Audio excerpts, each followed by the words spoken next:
홍대 참여연대 우리가 할 수 있는 것들 지금 뭐하네 놀때 홍대 참여연대 아직도 회원가입하지 않고 뭐하네 놀때 홍대 참여연대 우리가 할 수 있는 것들 지금 뭐하네 놀때 홍대 참여연대 아직도 회원가입하지 않고 뭐하네 바로 너 바로 너 바로 너 바로 너 당신이 우리의 든든한 배후 0% 우리가 받는 정부 지원 0% 시위꾼 아냐 시민의 파수꾼 유엔이 인정하는 시민단체 파트너 행동하는 시민과 함께하는 권력 감시기구 참여연대 놀때 홍대 참여연대 우리가 할 수 있는 것들 지금 뭐하네 놀때 홍대 참여연대 아직도 회원가입하지 않고 뭐하네 놀때 홍대 참여연대 우리가 할 수 있는 것들 지금 뭐하네 놀때 홍대 참여연대 아직도 회원가입하지 않고 뭐하네.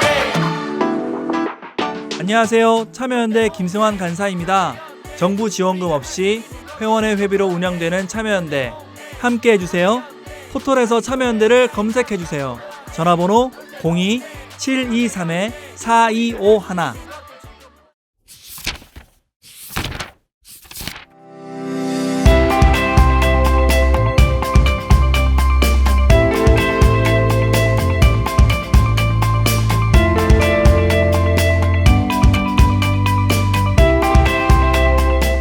머리는 시원하게 뚫어주고 가슴은 따뜻하게 데워주는 책 이야기 팟캐스트 책사이다. 안녕하세요. 팟캐스트 책사이다입니다. 저는 진행을 맡은 박알라딘이고요. 책사이다는 참여연대에서 만드는 책 팟캐스트입니다. 오늘도 황주부님과 김느낌님 나와주셨습니다. 안녕하세요. 네, 안녕하세요. 네, 안녕하세요. 벌써 덥습니다. 많이요. 아침에는 춥고 점심에는 덥고 네. 이래가지고 다들 논란이 커요. 이게 봄에서 여름으로 가고 있는 것이냐 다시 가을이 오는 것이냐. 요새는 봄과 가을은 없다가 대세 아닌가요? 그렇죠. 하루 안에 그 여러 계절이 다 섞여 있죠. 그렇죠. 저는 보통 이제 차가 막히기 전에 아침 일찍 집에서 나오는데 네. 특히 요즘에는 바이크로 이제 출퇴근을 하기 때문에 바람을 맞으면 꽤나 추워요. 그래서 아침에는 옷을 껴입고 낮에는 또 다 벗고 네. 퇴근할 땐 다시 껴입고 이러고 지내고 있습니다. 뭐 건강하시죠? 감기 안 걸리시고요? 뭐 그렇죠. 감기 걸릴 수가 없죠. 아기가 있으면 감기가 걸릴 수가 없습니다. 그렇구나. 조심하니까. 네, 항상 긴장하고 살기 때문에 감기 걸릴 수가 없고 저 같은 경우는 요즘에 이제 반팔 입고 다니는데 제가 좀 이 와이프하고 좀 의견 차이가 있는 부분인데 저는 딱 제가 좋아하는 스타일의 그 티셔츠가 있어요. 나 뭔지 알아요. 네. 있고 그걸 한번 발견하면 그걸 전부 다 삽니다. 그래서 맨날 돌려 입어요. 그러니까 여름이 지나고 한 달 정도 지나면 저랑 가까이 지내는 사람들은 저의 티셔츠를 모두 볼 수가 있어요. 그래서 이제 지금 이 올 여름 티셔츠를 저희 집에서 이제 개장한 지가 한 일주일 정도 됐는데 네. 벌써부터 너는 뭐 브랜드하고 특별한 연관이 있느냐, 그 집 아들이냐, 예, 뭐 이런 얘기를 듣고 있습니다. 네. 황주부님도 오늘 반팔 입고 오셨네요. 네, 반팔에다 뭘 걸치고 왔어요. 진짜 요새는 감기에 정말 걸리면 안 되는데 감기에 걸릴 수밖에 없는 날씨의 구조라 정말 조심하고 있어요. 그래서 거기다가 이제 스카프도 하나 갖고 다니면서 뭔가 열심히 내 몸을 보호하기 위해서 입었다 벗었다 굉장히 바삐 그러고 있답니다. 그렇죠. 예전에 비해서 우리가 날씨에 좀 더 민감하고 예민하게 반응하면서 살게 된 것 같아요. 지난 방송 이후에 팟빵 게시판, 뭐 유튜브 게시판 여러 의견들이 올라왔는데 아무래도 이제 저희가 교과서 속에서 만났던 이야기 얘기를 하다 보니까 함께 추억 여행 떠나셨던 분들이 많이 계신 것 같아요. 그렇죠. 예. 다이소 만수르님께서는 삼양에 곰탕면 처음 나왔을 때 네. 운수 좋은 날 생각나는 한 그릇이라는 슬로건의 의도에 대한 감론을박이 있었대요. 기억나세요? 그렇죠. 예. 전 기억 안 나요. 이게 약간 화제가 됐었어요. 80년대 얘기죠. 70년대 얘기인가? 이 곰탕면이라는 그 라면이 얼마 전에 나왔을걸요? 아, 그래요? 진짜? 최근 네. 얘기예요?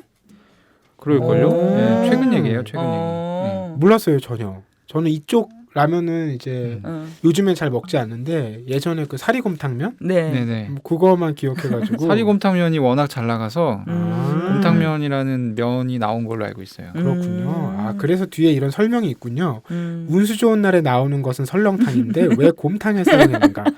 운수 좋은 날을 생각한다면 설렁탕과 죽음이 연결되는 경우가 대부분일 텐데 굳이 왜 이런 표현을 했는가? 죽어가는 사람이 먹고 싶어할 정도로 맛있는 음식이라는 의미이다 아니다. 돈을 벌었을 때 가족이 사주고 싶은 음식이라는 의미다 아니다. 마케팅팀에 문과가 없어서 운수 좋은 날에 설렁탕이 나오는 것만 알고 결론을 몰라서 그런 거다 아니다. 아, 이런 내용을 적어주셨군요. 아주 재미난 논란거리네요. 네네. 뭐 다른 분들의 댓글도 하나씩 살펴주시죠. 제가 먼저 읽어볼까요? 네.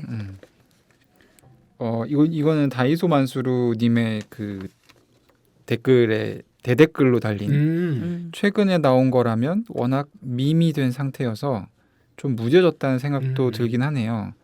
그래도 원래 내용이 비극이라는 걸 생각하면 씁쓸하기도 하고요. 이런 현상이 잘 없거든요. 그리고 저희 독자들끼리 댓글로 서로 생각을 나누는. 근데 이제 곰탕이라는 누구나 곰탕 좋아하지 않습니까? 네. 이제 그런 친근한 소재와 뭐 약간의 우연이 겹쳐서 이런 훈훈한 광경이 예. 예, 타블라 라싸님께서는 수고하셨습니다라는 댓글 남겨주셨고요. 제로드 0703님은 젊었을 때는 잘 모르는 그러나 나이 들어서는 준비 없이 많이 접하게 될 수 있는 내용이네요. 사회 안전망이 더 강화되어야 할 필요성을 느낍니다. 임계장 이야기 네, 듣고 오늘 임계장 이야기 쓰신 것 대한 같아요. 댓글인 것 같아요. 네, 저희 지난번에 그 책 얘기를 했는데 네. 저희가 후다닥 일세로 후다닥 했던 게 일세 다 아니죠? 후다닥 일세로 했던 거 맞아요? 왜냐면 책이 너무 많이 팔려가지고 저희 후다닥일세로 했는데 우리가 그 후다닥 일세로 했나 제가 헷갈릴 정도였어요. 그렇죠. 이게 여러모로 웃을 일이 아닌데 네. 어쨌든 화제가 계속 되면서 뭐 1세를 훌쩍 넘어서 지금 많은 분들이 책을 찾아주고 계시다고 하는데 네. 뭐 이번에는 좀 그 책에 화제되고 읽히는 걸 넘어서서 좀 네. 변화의 지점들도 맞아요. 생기면 좋겠다는 바람을 가져봅니다. 유튜브 댓글로는 풀씨 날린다님께서 짜네요. 교과서 이야기. 황주부님 말씀에 고개 열심히 끄덕이며 산더미 설거지 고된 줄 모르고 했네요. 책 사이다 업로드 늦어지면 폐지인 건가 조마조마합니다. 제때 부디 올려주세요. 올라올 때라 기대했는데 아니면 울적합니다. 저희가 이게 그만큼 불안한 이제 상황이라는 거죠. 보통 이제 독자분들께서 갑자기 안 올라오면 진행자분들이 무슨 사정이 있나 참여연대 그래서 어렵나 이제 이런 생각을 하실 텐데 폐지인가? 보통 이제 팟캐스트가 공중분해되는 그 과정에서 지금 진행자가 아프다. 몸이 아프다. 이런 얘기가 많대요, 실제로. 그래서 이 팟캐스트를 주로 듣는 분들이 어디가 폭파됐다라고 하면 가셔가지고 아프시냐 이렇게 좀 물어본다고 해요. 팟캐스트 재밌는 게 그래서 팟캐스트는 아주 유명한 그러니까 거의 상업적으로 진행이 되는 팟캐스트는 좀 다르지만 네. 대부분의 팟캐스트는 이제 희미하게 안 하게 돼요. 그러다가 그래도 끝은 맺어야지 하면서 몇 달 지나서 막방을 합니다. 이런 식으로 끝나는 맞아요, 경우가 맞아요. 진짜 많아요. 그러니까 사람들이 잊고 있을 때쯤에 갑자기 방송이 올라가는데 막방이야. 그렇군요. 풀시날린나님이 하나 더 해주셨네요. 이번에는 그 다음화 그러니까 후다닥 1세에 네. 대한 댓글인데 책 사이다가 아니면 있는지도 모르고 관심도 갖지 않았을 책이라는 걸 고백합니다. 당장 궁금해서 전자책 보려 하니 전자책은 발간 전이네요. 노년층 일자리를 비롯한 노년의 심리나 노년의 삶을 이해하는 책 소개도 부탁드려요. 이런 좋은 것도 주제네요, 진짜. 네, 한번 네. 해볼만 하네요. 그래서 네네. 뭐 노년의 건강 문제라든지 네. 뭐 정서적인 문제라든지 관계의 문제라든지 워낙 많잖아요. 그렇죠. 최근에 나온 책 중에는 왜 그 RGB라고 불리는 루이스 긴즈배 맨날 헷갈려요. 긴즈배 던지 긴즈배 근지 미국 대법관이요. 대법관. 네. 맨날 약자로만 불러가지고 이분이 그 지난 한 20년 동안 암을 4번 정도 겪으셨어요. 그래서 이제 개인 트레이너랑 계속 운동을 하는데 그 이제 운동하는 거를 아마 트레이너가 책으로 냈을 거예요. 그래서 그 운동하는 장면들이 사진으로 담을 수는 없으니까 이제 그 대법관의 일러스트를 그려가지고 아, 네. 뭐 젊은 분들도 하면 좋을 운동이에요. 이분이 일주일에 2회인가 하는데 보통의 이제 저 같은 사람들보다 운동을 더 열심히 많이 하십니다. 그 책 기억이 나네요. 저희가 한번 노년의 삶 네. 특집도 뭐 저희가 또 다 멀지 않았어요. 아유, 네. 그럼요. 네. 암만요. 뭐 저도 벌써 뭐 올해 반 80이라 요새 그런 말 많이 쓰더라고요. 옛날에는 반백살이란 말만 있었는데 요즘엔 뭐 반부록 뭐 반 30도 있습니다. 그런 말도 진짜? 있고 반 30. 재밌어요. 네. 네. 저희 이 댓글들 늘 감사하게 네. 저희가 댓글이 이렇게 많은 적이 없었는데 너무 행복해요. 흥겹네요. 네. 이게 뭔가 이번에 달린 댓글들은 네. 이 팟캐스트를 정말 다 들었구나 이런 맞아요. 느낌이 좀 있어서 음. 너무 좀 마음이 웅뭉클해지는 음. 댓글 많이 좀 달아주시면 좋을 것 같습니다. 네. 이 푸시 날린다님께서 이 임계장 이야기 네. 말씀해 주셨는데 저희가 또 그 월간 참여사회가 6월호에 인터뷰를 또 네. 저자분을 네. 진행한다고 들었어요. 네네네. 그래서 이 기사가 오마이뉴스에도 같이 공유되죠. 저희 항상. 그래서 꼭 이 임계장 이야기를 후속으로 한번 찾아봐 주셨으면 좋겠습니다. 알겠습니다. 네, 그러면 저희 산책 판책 코너로 넘어가 보겠습니다.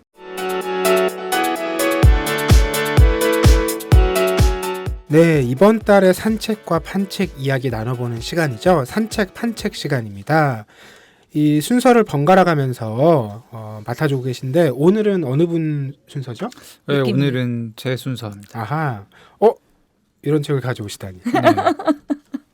이 편식을 하면 안 되기 때문에 저희 애기도 정확한. 이제 요즘에 여러 가지 음식 같이 먹고 있거든요. 그래서 이제 독서도 뭐 저희가 이제 인문사회 분야에 많이 편중되어 있지만 좀 다른 좋은 책들도 소개를 좀 하면 좋을 것 같다는 생각이 들어서 또 제가 좋아하는 저자인데 이번에 또 책을 내셨다고 해서 가지고 왔어요. 네. 책 제목이 대한민국 부동산 지난 10년 앞으로 10년. 지난 10년도 저는 전혀 몰랐고 저도. 10년은 어떻게 될지 어떻습니까? 저는 직장인 중에 이제 기자 생활을 한 10년 정도 했는데 네. 그 중에 4년을 부동산 기자를 했습니다. 할 때는 몰랐어요. 이게 나에게 도움이 될 거란 사실을. 아니, 저희도 몰랐어요. 저희가 조금만 관심이 있었더라면 정보도 묻고 했을 텐데 네. 지금 처음 듣는데. 네. 아시겠죠? 이런 사람들의 팟캐스트를 들으면 안 됩니다. 여러분 골고루 시중에 다른 부동산 팟캐스트들도 좀 들으시고 하셔야 이게 세상 돌아가는 걸 알 수 있는데 어쨌든 제가 이제 이게 저한테 도움이 될 줄 왜 몰랐냐면 꽤 많은 사람의 집을 구해줬어요. 제가 어디 사 이렇게 얘기한 건 아니고 항상 이 집을 살지 말지 고민하는 사람들은 선택지를 갖고 있습니다. 1번, 2번 내지는 3번까지 있어요. 그러면 1, 2, 3번의 장단점을 설명해 줄 수 있는 정도의 내공이 돼요. 한 4년 정도 부동산 기자를 하면 네. 특히 이제 서울시 수도권일 경우에는 할 수 있어서 그런 거를 좀 설명해 주면 저는 별 생각 없이 해준 건데 굉장히 고마워하고 혹시 제가 골라준 땅이 세 개의 선택지 중에 가장 땅값이 많이 올랐다. 그러면 또 나중에 밥 먹자고 하고 그 밥 먹는 자리에는 또 여지없이 처음 보는 사람이 나와서 자기도 살 나도? 거라고 하는데 뭐 이런 그런 경험을 했는데 어쨌든 그 제가 아기를 키우다 보니까 이게 이제 약간 미혼과 그 기혼과 유자녀와 무자녀의 또 경계에 있는 것 같은데 네. 결혼을 했는데 아기가 있는 사람은 가급적이면 집을 사고 싶어해요. 이게 안정감을 주기 때문에 그렇죠. 막 전세 계속 옮겨 다니기도 좀 그렇고 애들 뭐 교육 문제 뭐 이런 것도 있고 그래서 이제 어쨌든 부동산이라는 게 이제 저하고는 좀 친숙한 그런 이제 주제인데 많이들 모르세요. 많이들 그쵸. 모르시고 지금 시중에 제공되는 정보들이 지나치게 가격 위주의 그러니까 이거 사면 얼마까지 오른다. 그렇죠. 예, 투자 개념. 투자 개념. 근데 또 그 자세히 들어보면 근거가 없어. 그냥 그럴 것 같다. 그리고 이제 뭐 그래 왔는데 뭐 그렇다. 이런 내용이라 그러니까 저는 항상 이 고기를 잡아주는 것보다는 고기를 잡는 방법을 가르쳐주는 거를 선호하기 때문에 그런 부동산 책이 있으면 좋겠다라고 생각을 하고 있었는데 이분이 썼어요. 그래서 이제 지난 10년 앞으로 10년이라는 책 그 제목의 네. 함의는 뭐냐면 지난 10년 동안 부동산 정책과 뭐 시장의 움직임과 이런 걸 종합했을 때 이렇게 진행이 되더라. 네. 그렇기 때문에 지금은 이런 정책이 나왔는데 가령 이제 작년 말에 1216이라고 해서 이제 또 부동산 대책이 나왔잖아요. 정부에서 그 대책의 내용을 보면 이런 내용이 있는데 이걸 미루어 봤을 때 앞으로 정부가 어떤 정책 기조를 가져갈 것인지 그에 따라서 시장이 어떤 모습으로 변해갈 것인지 그런 내용들을 써놓고 있어요. 기본적으로 저는 그러니까 모든 분야가 그래요. 그러니까 시장, 그러니까 한국 같은 경우는 자본주의가 좀 짧은 기간에 급격하게 좀 사람들의 깊은 인상을 남긴 탓인지 시장을 거스르지 마라. 약간 이런 그 사고방식이 되게 퍼져 있는데 네네. 사실 어느 나라의 시장도 정부를 이길 수 없습니다. 왜냐하면 시장의 어떤 가이드라인을 결정하는 게 규제고 네. 규제를 결정하는 게 정부예요. 그래서 정부가 정말 시장에 플레이어로 뛰어들어서 물건을 팔고 뭐 이러는 미친 짓을 하지 않는 이상 정부가 가이드를 하게 하는 방향으로 어느 정도는 흘러가게 돼 있고 부동산 시장 같은 경우는 규제가 굉장히 많아서 그 정도가 굉장히 심해요. 그러니까 정부가 이렇게 가야 돼. 라고 하게 되면 그리고 그걸 일관성 있게 잘 유지하기만 하면 거기에서 이제 시장이 뭐 한거하지를 못합니다 거의. 우리가 체감상 이제 갖고 있는 느낌하고는 사뭇 다르죠. 많은 사람들이 갖고 있는 느낌은 맞아요. 이 부동산 워낙 많은 사람들의 재산의 대부분을 이제 네. 형성하고 있는 그렇죠. 재화다 보니까 정부조차도 이제 이걸 마음대로 못한다. 왜냐하면 표와 직접적인 연관이 네. 되니까 이제 이런 게 우리가 갖고 있는 인상이잖아요. 그렇죠. 그리고 정부가 가격을 내리려고 하면 부동산 항상 더 올라간다. 뭐 이런 식의 사람들의 욕망을 그러니까 욕망의 규제는 할 수 없는 것처럼 부동산 규제를 한다고 한들 뭐 이런 신화가 되게 많잖아요. 근데 얼마든지 할 수 있어요. 왜냐하면 아까 바갈라디님이 네. 말씀하신 것처럼 대부분의 정부가 그런 노력을 하지 않아요. 왜냐하면 부동산이 자산 가격이기 때문에 자산이 떨어지면 이게 경제 성장률에 지대한 영향을 미쳐요. 네. 그러니까 경제가 아무런 변화 없이 그냥 되게 안정적인 상태인데 부동산 가격만 한 50%가 떨어졌다. 그러면 실제로 경제 성장률이 확 떨어집니다. 왜냐하면 이 사람들이 이제 부동산을 담보 삼아서 대출도 하고 뭐 그러잖아요. 네네네. 담보 가치가 떨어지게 되면 돈을 갚아야 될 거 아니에요. 네네네. 네. 그러니까 돈이 덜 돌고 경제가 침체가 될 수밖에 없죠. 그래서 이제 부동산 가격을 인위적으로 떨어뜨리는 건 별로 바람직하지 않다라는 게 지배적인 시장 어떤 전문가들의 의견이기도 해요. 저도 네. 그렇게 생각을 하고. 근데 이제 지금 현 대통령이신 이제 문재인 대통령과 문재인 대통령의 정부의 기조는 집값 잡아야 된다. 이 대통령이 이전 대통령들과 다르게 고집이 좀 있습니다. 스타일이. 네. 그래서 지금 직진을 하고 있는데 그래서 실제로 가격이 잡혔어요. 네, 최근에 그런 기사들이 많이 나오죠. 네, 가격이 잡혔고 뭐 집값 떨어뜨리는 방법은 간단해요. 집을 갖고 있는 사람이 돈을 많이 부담하게끔, 그러니까 보유 비용을 네. 높여주면 팔게 돼 있어요. 네. 실제로 그렇게 가고 있고 예전에는 이 집값은 우리가 이제 거래하는 시가 기준으로 세금이 매겨지는 게 아니고 공시지가라고 해서 나라에서 네. 공시지가 이제 사이트가 있어요. 들어가서 내가 사는 내 집을 띵 치면 공시지가가 띵 뜹니다. 이 가격을 기준으로 이제 세금이 매겨지는데 보통은 시가에 아파트 경우는 이명박 박근혜 정부에는 뭐 50%밖에 안 되고 막 약간 이랬어요. 네. 근데 이제 문재인 정부에서는 보유세를 늘리기 위해서 이거를 급격하게 인상을 시키는 중이고, 그래서 이제 올해 초에 이제 매년 초에 공시지가 공시를 하거든요. 이제 바꾸는데 변경 공시를 하는데 강남 지역의 공시지가가 올해 초에 많이 올라가지고 그게 아마 총선에도 그대로 반영됐다.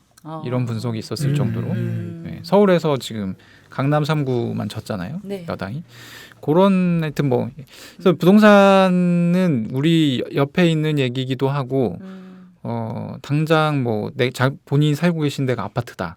그러면은 그냥 안테나가 바로 세워지는 그런 주제이기 때문에 굉장히 재밌게 얘기해 볼 수 있는 주제인데 어쨌든 그런 디테일한 얘기를 오늘 할 시간은 없고 네. 그래서 이제 이 책에 대한 얘기를 좀 해봐야 될 텐데 네, 이 책은 이 책에 이제 이 책을 한 문장으로 줄이면 이런 거예요. 정부 정책 모르면서 부동산 투자 절대 하지 마라. 그건 좀 재미난 관점이에요. 네. 예전에 부동산 책들이 거의 하지 않던 얘기 같은데. 그거 제가 얘기했잖아요. 정부를 이길 수 없다니까요. 네. 정부가 다만 이런 경우 있어요. 정부가 부동산 가격이 높으니까 떨어뜨려야 된다라고 얘기했는데 시장이 반발해서 오히려 부동산 가격이 크게 올랐다라고 이제 대표적인 예를 드는 게 참여정부 사례인데 네. 참여정부 때는 노무현 대통령이 그런 기조를 잠깐 들었던 것은 사실이나 이게 왔다 갔다 했어요. 갈팡질팡. 근데 마음을 먹고 정말 안 내려가 이렇게 하면 안 내려갈 수가 없어요. 부동산 가격은. 그래서 어쨌든 부동산 투자를 할 때 정부 정책의 비중이 굉장히 높다라는 네. 내용이고 그래서 어떤 부분을 어떻게 이해해야 되나 정부가 이렇게 하겠다고 하는데 이거 무슨 뜻이냐 이런 해설을 충실하게 네. 해주고 있습니다. 이 책이. 이제 부동산 얘기 이제 기사도 많이 나오잖아요. 네. 이게 근데 부동산에 대한 관심도라는 게 굉장히 극단적인 것 맞아요. 같더라고요. 전 일도 없음. 그러니까 이런 거야. 이게 없는 사람들을 뭐 이게 돈이 많아서 없는 게 아니라 뭐 하여튼 그쪽에 그 에너지를 안 쓰는 상황으로 안 쓰고 싶어요. 삶이 세팅돼 있더라고요. 저도 이제 서울 바깥 그러니까 인천에 네. 아파트 전세에 거주하고 있는데 그냥 지금 전세 지금 9년째 살고 있거든요. 전혀 관심이 없는 거예요. 남들은 다 물어. 왜 그 집을 사라? 왜냐면 아니 뭐 별 차이가 안 날 거잖아요. 요즘에 네. 그 전세가랑 매매가랑 저희 동네도 뭐 큰 차이가 없어요. 근데 뭐 저는 아니 뭐 그거 사면 살 수도 있는 일인데 굳이 왜? 라는 이제 이런 반문을 하는 거죠. 근데 이제 부동산 얘기하는 주변의 사람들 네. 얘기하면 집은 일단 무조건 사는 게 일단 기회를 일단 무조건 쓰는 것이 남는 장사다라는 게 이제 기본 전제더라고요. 그러니까 네. 거기서부터 대화가 안 돼요. 맞아요. 그리고 뉴스 같은 거 들을 때도 일단 부동산 얘기 나오면 되게 흘려듣게 되더라고요. 음. 이게 내 얘기가 아니라는 게 너무. 근데 말씀하셨듯이 이게 네. 되게 많은 이제 일상의 그쵸. 경제 활동과 묶여 있어서 내 얘기 아닌 게 아닌데 이렇게 보고 또 관심이 있는 사람들은 그렇지 전체 실물 경제랑 사실 크게 상관없이 이거 왜냐면 당장 팔 거 아니잖아요. 그분들도 대부분은.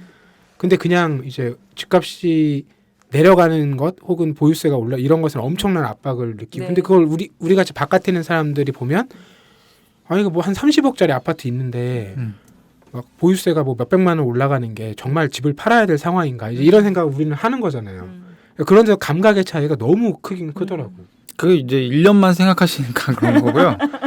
오늘 사는 인생이라. 그리고 이제 무슨 10년쯤 내다보지 못하니까. 내년에는 보유세가 100% 더 오르게 되는 상황인 거죠. 점점 오를 것이고 그렇기 때문에 이번에 강남과 이제 서초, 송파 구민들께서 적극적으로 투표하신 거예요. 그래도 몇십억. 그리고 이제 그 몇십억이 다 자기 돈이면 상관이 없는데 이거를 담보대출을 받았다. 그러면 복잡해지죠. 왜냐하면 담보대출이라는 것은 담보 가격이 낮아지면 그만큼 돈을 갚아야 돼요. 근데 이 보유세가 높아지면 사람들이 이 집을 많이 팔고 가잖아요. 그럼 내 집값은 당연히 떨어질 수밖에 없거든요. 그러니까 이런 복잡한 어떤 그런 셈법들이 있고 그리고 이제 전세에 사시는 분들이 대부분 이 세워라 내워라 하는 이런 스탠스를 많이 취합니다. 아니 뭐 전세 옮기면 되는 거 아니야. 하지만 그것은 여러분이 직장을 가지고 있을 때 얘기고 여러분에게 직장이 없다. 이 임계장 이야기랑 똑같은 거예요. 그분도 몰랐어. 이렇게 될지. 정년퇴임 하기 전까지. 근데 정년퇴임을 해보니 그래도 이제 집 한 채 있을 경우에는 상당한 위안이 되죠. 그래서 이제 여러분한테 꼭 집을 사라는 얘기를 하는 게 절대 아닙니다. 하지만 이거를 충분히 안 상태에서 결정을 해야 그 나중에 그 마음앓이를 하는 일이 없다. 알겠습니다. 이거 우리가 뭐 주제는 아니지만 네. 황주부님하고 저가 꼭 읽어보고 전 그래서 샀어요 이거. 아, 네. 다음 제가 산 최초의 부동산 책이. 그러니까 다음 녹음 때 한번 감상을 얘기를 해봅시다. 네, 알겠습니다. 꼭 네. 진짜 꼭요. 그러니까 저도 한번 네네. 사서 읽어볼게요. 네. 네, 저희 오늘 산책 판책 시간에는 김느끼님께서 가져오신 최상욱 작가의 책 대한민국 부동산 지난 10년 앞으로 10년으로 이야기 나눠봤습니다. 그러면 저희 주제책으로 넘어가 보겠습니다.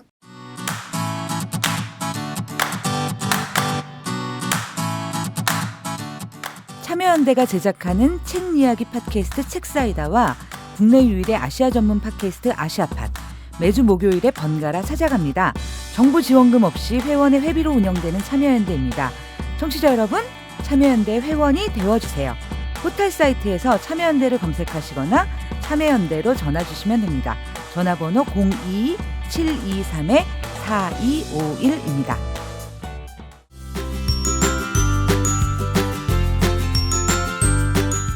한 가지 주제나 물음에 대한 각자의 답을 책으로 나눠보는 시간입니다. 주제책 시간인데요. 오늘의 주제는요. 시민의 시대 ING입니다. 네. 시민의 시대. 뭐 왔다는 건가요? 오고 있다는 건가요? 뭐 진행 중이라는 건가요? 살아가고 있다는 건가요? 의미가 네. 굉장히 여럿일 것 같아요. 이 주제를 저희가 정한 이유는 올해가 5.18 네. 40년 이기도 하고 뭐 저희가 촛불 이후에 지금 정부가 이제 촛불 정부라고 불리기도 하잖아요. 그리고 또 한편으로는 이제 코로나 이슈로 인해서 우리 각자 떨어져 있고 별 상관 없다고 생각했던 이 사람들이 어떻게 함께 시민사회라는 공동체를 이루고 살아가고 있느냐를 네. 정말 매일매일 정말 예상하지 못한 데서 연결돼 있다라는 걸 알게 되잖아요. 그렇죠. 그런 맥락에서 시민의 삶과 이제 사회 구조에 대해서 한번 생각해 보면 좋겠다. 이런 생각을 해봐서 네. 저희가 고민 끝에 주제를 정했고요. 이 주제에 따라서 황주부님과 김민기님께서 책을 골라오셨는데 우선 황주부님 책부터 이야기 나눠볼까요? 저는 최장집 교수님이 쓴 민중에서 시민으로라는 책을 골라왔습니다. 되게 오늘 주제에 맞는 교과서 같은 책을 고르신 것 같은데요. 실제로 읽어보면 교과서 같은 정말 책이에요. 그래서 사실 우리 교과서에서 마치 역사를 사건 위주로 배우잖아요. 근데 이 책은 그런 게 아니라 우리나라 이제 민주화 운동의 과정에서 이제 그 민주화 운동의 과정에 우리가 주체라고 발굴되었던 민중, 그리고 이제 지금 우리 촛불혁명이나 지금 민주화의 과정이 어떻게 보면 민주화 운동에서 민주화가 시스템으로 안착하는 과정에서 주체라고 일컬어졌던 시민이라고 하는 이 역사적인 것을 약간 거시적인 느낌으로 개념, 의미, 그리고 이제 그 안에서의 어떤 변화들, 이런 것들을 좀 다루고 있는 책들이고요. 그래서 굉장히 흥미롭게 읽히는 지점들이 있어요. 일단 이 교수님께서 이제 6장의 이야기로 이 이야기를 시작을 6장으로. 하세요. 6장으로. 그래서 간단한 목차를 말씀을 드리면 첫 번째는 뭐냐면 민주주의에서 갈등이 어떤 역할을 하는가. 그래서 우리는 보통 민주주의는 통합, 합의 뭐 이런 것들을 생각을 하는데 사실은 가장 근본적인 엔진은 갈등에 있다는 겁니다. 그래서 그걸 조정하는 시스템이라는 거겠군요. 그리고 이제 두 번째는 뭐냐면 민주화 이후에 국가와 시민사회의 관계가 어떻게 변화했는가. 네. 그리고 이제 세 번째는 신자유주의와 그것이 수반하는 경제 문제를 사회적 시민권의 관점에서 이해해 보려고 해요. 그러니까 사실 이제 그 신자유주의가 항상 우리가 왜 이렇게 우리의 민주화가 왜 더딘가 혹은 어떤 위기에 봉착했는가라고 했을 때 전 지구적인 신자유주의의 물결 앞에 우리가 어쩔 수 없었다는 이야기를 굉장히 많이 하잖아요. 네. 근데 이제 거기에 대한 조금 다른 해석을 이야기하시고요. 네 번째는 민주주의를 운동론적 관점에서 이해하는 방식이 갖는 한계에 대해서 지적하고 사실 제가 가장 흥미있었던 주제는 5번째입니다. 왜냐하면 올해가 진짜 광주항쟁 40주년이잖아요. 그래서 오늘의 시점에서 바라본 광주항쟁의 의미에 대해서 이야기를 하고 있고요. 마지막으로는 이명박 정부를 탄생시킨 17대 대선을 어떻게 볼 것인가. 이게 사실은 이제 좀 오래된 책이라 이제 이렇게 되어 있는데요. 저는 이 책을 읽으면서 좀 여러 가지 좀 묵직하게 다가왔던 것과 여전히 의문으로 남는 그런 부분들이 있었던 것 같아요. 예를 들어서 이제 뭐냐면 이제 민중이라고 하는 주체와 시민이라는 주체를 어떻게 볼 것인가. 그러니까 저희 때는 사실은 시민이라는 말을 제가 대학을 다니던 공간에서 시민이라는 말의 자리는 별로 없었어요. 그러니까 시민은 언제만 있었냐면 길거리에서 민주시민 여러분 막 이렇게 하면서 사람들을 막 이렇게 주목하도록 할 때 불려졌을 때만 민주시민이 있었고 실제 우리가 주체적으로 우리가 어떻게 우리 사회를 바라보고 변화시켜 나갈 것인가에 대해서는 민중이란 단어가 주가 됐었던 것 같아요. 그래서 이제 그 권위주의적인 체제 속에서 그 민주화의 주체로서의 이제 민중이라고 하는 게 사실은 광주 항쟁으로부터 불려져 나왔고 그리고 이제 이 87년도에 민주화가 어느 정도 진행이 되잖아요. 그러면서 이제 그때부터는 어떠냐면 그 민주화의 시스템들이 사회나 이 일반 정치나 여러 가지 시스템에 안착되는 과정에서 시민이라고 하는 부분들이 요구가 되었다라고 이야기를 하고 있어요. 그렇죠. 뭐 우리 언어 생활에서도 네네네네. 민중이라고 하면 네. 아무래도 투쟁의 현장, 맞아요. 뭔가 바꾸려고 하는 그쵸. 이런 뉘앙스가 크고 시민은 뭔가 이제 기반이 안정화된 상태에서 뭘 이렇게 좀 만들어가는 논의하고 네. 이런 느낌이 좀 들잖아요. 그리고 이제 약간 그런 거죠. 옛날에 민중이라고 했으면 그 주체잖아요. 개혁의 주체인데 그리고 이제 처음에 시민은 뭐냐면 주체라기보다는 그 민중이 시민을 자꾸 불렀던 거죠. 이제 그런 우리가 거리에서 민중들이 어떻게 보면 시민들을 자꾸 불러냈었는데 사실 우리가 이제 그 이후의 과정을 거치면서 촛불혁명의 과정에서는 시민 자체가 그 광장의 주체가 됐잖아요. 그래서 이제 민중에서 시민으로라고 하는 건 그렇게 크게 읽힐 수가 있을 것 같은데 실제 이제 이 저자는 조금 다른 해석을 하는 부분이 있어요. 최장수 선생님께서.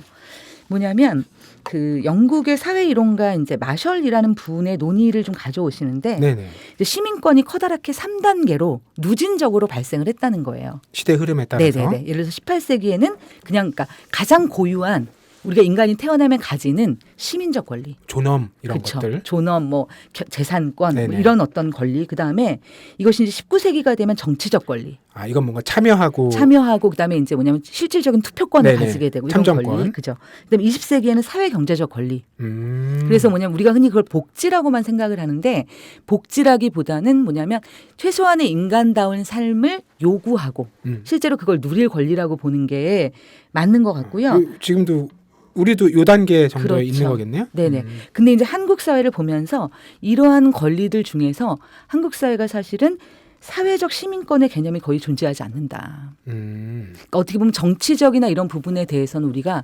촛불이라든가 여러 가지 국면에서 정치적인 부분에 대해서는 많은 진전을 가져오기도 하고 실제로 사람들이 굉장히 많이 참여해서 목소리를 내기도 하고 해왔지만 실제로 사람들이 경제적으로 먹고 살아야 되는 권리의 부분에 대해서는 이것이 너무나 당연하게 우리의 권리임에도 불구하고 마치 누군가의 이익처럼 소외되고 배제되고 이 목소리가 충분히 존중받지 못하는 채로 우리의 민주주의가 왔다는 거죠. 거기에는 일정한 이제 우리 어떤 민주화 운동의 역사 속에서도 그런 문제가 발생할 수밖에 없었던 계기들이 있다. 이렇게 분석을 하고 계세요. 뭐 지금까지의 큰 틀은 네. 뭐 대체로 아마 이견 없이 그렇죠. 네. 뭐 이해되고 수용될 맥락의 얘기란 네. 생각이 드는데 네. 어떤 논쟁적인 주제랄까요? 네. 저자의 관점이랄까요? 그건 우리가 이제 예상이 가능하시겠지만 최장수 선생님이 정말 정당 민주주의에 엄청난 오랫동안 일관되게 네네. 문제 제기를 해오셨죠. 네네네. 그래서 이제 이런 원인이 그럼 어디서 있는가? 그것이 바로 뭐냐면 정당, 그러니까 민주주의의 가장 대의민주주의에서 가장 중요한 시스템은 바로 정당 시스템인데 우리의 이러한 민중적 요구 혹은 사회적 시민권의 요구가 정당 안으로 제대로 들어오지 못했다. 그래서 사실은 뭐냐면 굉장히 이게 민주화가 되면서 세상이 다 달라질 것 같았지만 이 민주화의 열기로 실제로는 뭐냐면 그들의 리더들은 그냥 그 엄청난 시스템에 압도돼서 그냥 흡수되었을 뿐이고 각 정당들도 서구처럼 뭐냐면 이게 노동자의 권리라든가 이런 것들이 시스템적으로 수용되지 못했기 때문에 지금의 정당은 뭐냐면 마치 백화점에서 우리가 이런 정책을 내놓을 테니까 골라. 라고 우리에게 얘기하는 판매상과 같이 실제로 이러한 민중의 요구를 조직적으로 받아들여서 실제로 사회에서 관철될 수 있게 만드는 그런 시스템을 가지지 못했다라고 얘기하시는 거죠.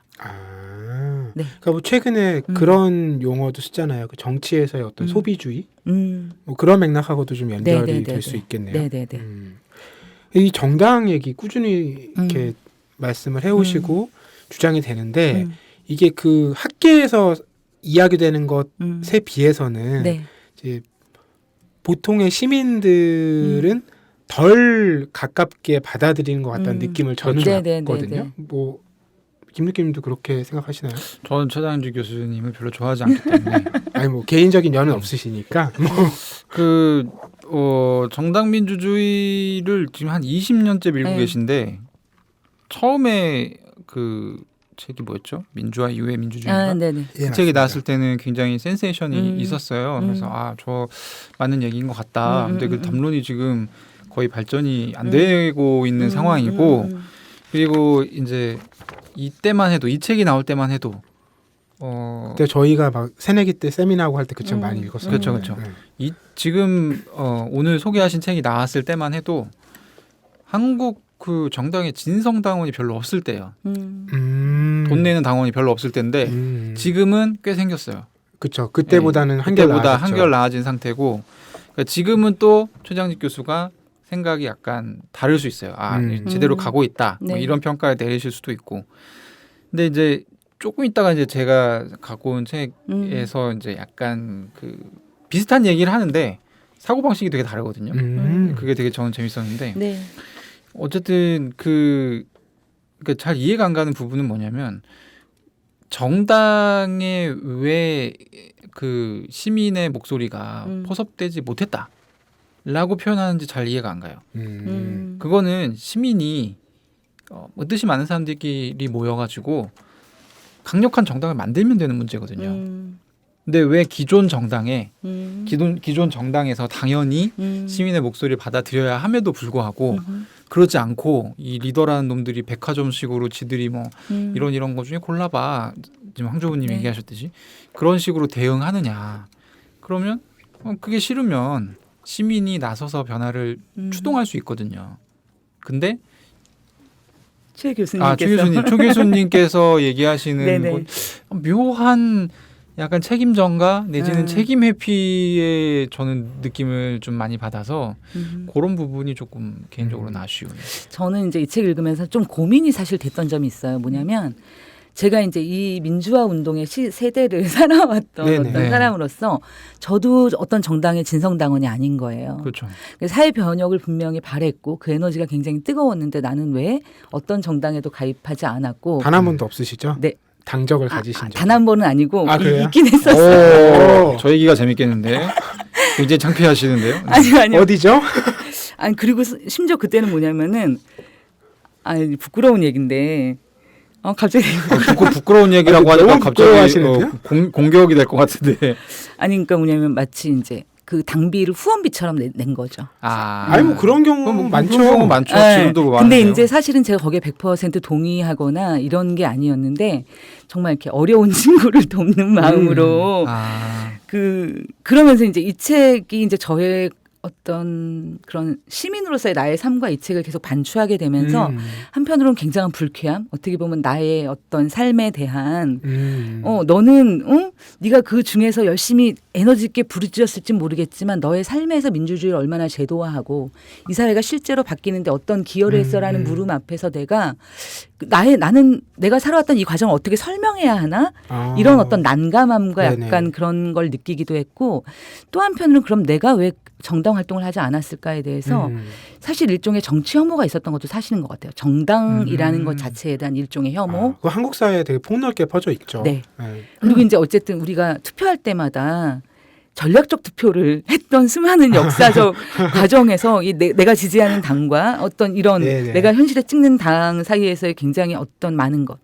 그러면서 사실은 좀 그런 생각도 들었어요. 우리가 민주주의를 이거 제가 이렇게 해도 될 질문인지 모르겠는데 이 최 교수님께서 너무 이상적인 모델화해서 민주주의라는 모델을 가지고 민주주의라면 당연 정당을 통해서 뭐가 돼야지 정당이란 모름지기 계급적 이해와 뭐를 바탕으로 서구처럼 어떤 역사를 쌓아서 돼야지 우리의 민주주의가 부족한 것은 이것이 모자랐기 때문이야라고 말씀하시는 건 아닌가에 대한 사실 의문은 들었거든요. 그러니까 그런 느낌이 자꾸 든다는 거죠. 네네네.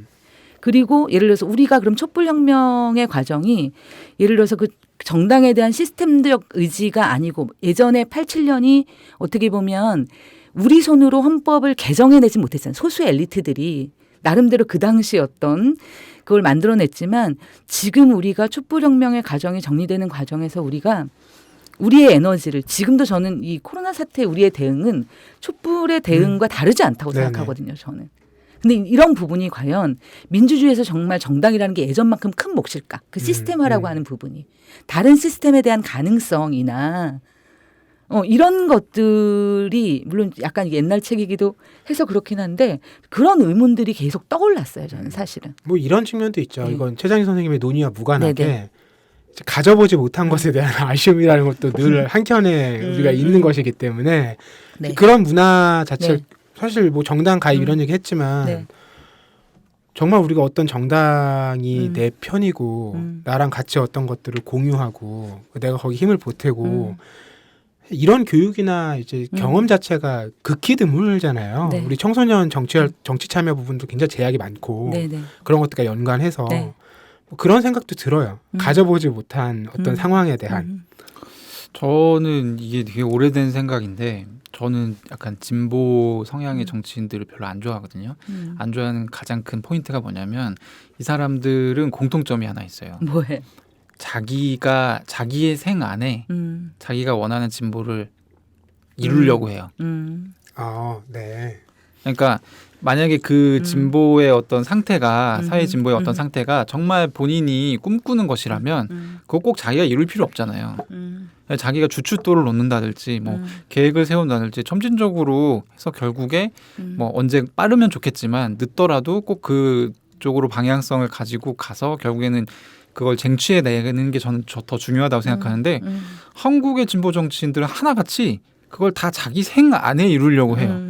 그러다 보니까 무리수가 나오는데 어떤 식이냐면, 그러니까 저는 최장집 교수의 요 이제 정당 정치 강조하는 부분에서 뭐가 느껴지냐면 이 사람은 말하자면 미디어 파워를 가지고 있는 유명한 학자잖아요. 네. 근데 뭔가 시민들을 자극해가지고 시민들이 풀뿌리 정치를 조직해서 그게 커져가지고 지금의 정당을 그러니까 정당 정치가 이루어지고 그게 그 정당이 지금의 이제 주요 정당들을 대체하기까지는 시간이 너무 오래 걸리는 거야. 그냥 딱 따져봐도 아 이거는 내가 죽기 전까지 힘들 것 같아. 그러니까 자기의 미디어 파워를 동원해서 훈계를 하는 거예요. 이게 쉽거든. 야, 이 정당, 야, 내가 이거 학자인데 이거 해보니까 당연히 정당의 우두머리 니네가 시민들의 이런 요구가 있으면 적극 받아들여서 정당 정치를 구현해야지 뭐 하는 거냐 지금 이거야 지금 스탠스가. 근데 이거는 정말 아무런 진전에 도움이 안 된다고 생각해요. 뭐 어떤 맥락에서 이제 네. 그 논의가 아까 우리가 얘기했지만 10년, 20년 전에 네. 이제 소위 젊은이들이 이제 받아들였을 때 느낌과 지금이 사뭇 다른 게 네네. 어떤 지금 김립기님이 얘기하신 감각의 차이일 수도 있겠다는 생각이 네. 드는데 그 표현은 굉장히 재밌네요. 진보를 이제 주장하는 정치인들의 다수가 자기 삶의 모든 걸 이제 다 이루어야 할 것 같은 이제 느낌으로 말을 하고 행동을 한다. 그래서 생각해보면 반대쪽에 있는 보수 쪽은 자기가 갖고 있는 게 끝나지 않을 거라고 생각하죠. 그렇죠. 그런 맥락에서는. 그렇죠. 아니 저는 그래서 진보 정치인 판단하는 기준 딱 그거 하나예요. 이 사람이 뭔가 바닥을 깔려고 하는가, 아니면 이 사람이 주인공이 되려고 하는가. 뭐 주인공이 되려고 하는 사람은 그 자기가 주인공이 될 수 있으면 언제든지 지금의 스탠스를 버리고 갈아탈 수 있기 때문에 신뢰하지 않습니다. 그런 맥락에서 보면 어쨌든 과거 이제 한국 현대사의 거인들의 시대라고 불렸던 그때에 비하면 지금의 정부나 지금의 대통령은 네. 뭐 김립기님이 말씀하신 그런 비판의 지점에서는 조금 좋은 쪽으로 네, 한 네. 걸음 나아가고 있는 분위기가 아닌가라는 생각도 해보고요. 황주부님 여기 민중에서 시민으로 해서 네. 하나 더 궁금한 것이 네. 그 5장이죠. 광주 얘기였잖아요. 네네네네네. 우리가 또 5.18 광주 민주화 운동 음. 정확하게 국가에서는 아마 5.18 민주화 운동일 네. 겁니다. 광주가 따로 들어가지 않을 텐데 어쨌든 많은 사람들 여전히 광주 민주 항쟁이라고 불러야 민중항쟁. 부르는 게 좋다라고 얘기하는 사람들도 네네네네. 있고 뭐 의견이 굉장히 많아서 네네네. 어쨌든 그 이슈와 주제를 어떻게 다루고 있는지도 궁금해요. 이제 그때 광주 민중항쟁의 주제 세 가지를 이야기하고 있어요. 저는 이제 그렇게 제가 주제화해서 받아들여 본 적이 없어서 그 부분을 되게 주의 깊게 읽게 됐는데 민족, 민주, 민중. 사실 이제 민족과 민주는 되게 자연스러운 거였던 것 같아요. 그 당시 시대에서. 왜냐하면 당연히 민족적 이슈가 우리가 분단 국가이고 민족주의 전통은 굉장히 오래된 거니까. 그리고 이제 민주라는 이슈도 80년대고 박정희가 죽었잖아요. 너무 당연한 이슈였는데 또 하나 이슈가 뭐냐면 민중이었던 거죠. 그 이슈가 이제 어떻게 보면 전면적으로 그리고 이제 그것이 전면적으로 드러날 수 있었던 것은 어떻게 보면 그 당시에 이제 호남이라는 지역이 경제적으로 산업적으로 의도적으로 배제되고 차별되어서 사실 민중이라는 주체가 이 지역 안에서도 너무 자연스럽게 주체로서 등장할 수 있었던 부분인데요. 그래서 이제 이 민중이라는 주체가 본격적으로 이 광주 민중항쟁을 통해서 드러나고 실제로 이 주체들이 어떻게 되냐면 너무나 특이하게도 계속 이제 민주적인 의식을 본인들의 삶 속에서 가져나가며 민주화를 견인하는 역할을 하고요. 근데 이제 그러면서 계속 이제 또 한계로 지적되어지는 부분이 아까 제가 그랬잖아요. 이렇게 정치적 민주화나 이런 부분에 있어서는 진전이 있었지만 실제 이런 민중의 삶의 문제가 왜 해결이 안 됐는가에 대해서 그런 좀 평가를 내놓고 있어요. 이게 그러니까 이게 뭐냐면 경제적 문제를 해결할 능력이 없어서의 문제라기보다 실제로 민주 정권이 중간에 있었음에도 불구하고 이 민주화를 해나가는 단계에 있어서 실제로 뭐냐면 그것이 충분히 민주적인 방법으로 해내지 못했기 때문에 그리고 본인들이 가졌던 그런 민주적인 어떤 목표들을 충분히 올바르게 수행해내지 못했기 때문에 오히려 해결이 안 되었고 그래서 결국은 민중의 삶의 문제가 민주적인 방법으로 개선이 되어야지만 사실은 실제 사람들의 사회적 어떤 그런 권리들도 얻을 수 있고 이제 그렇다고 이야기를 하고 계세요. 근데 그 바람은 네. 아까 이제 김느끼님의 네. 지적하신 표현을 따르자면 굉장히 이상적이긴 하네요. 그렇죠. 아, 네. 저 황주부님께서 네, 말씀하셨죠. 네.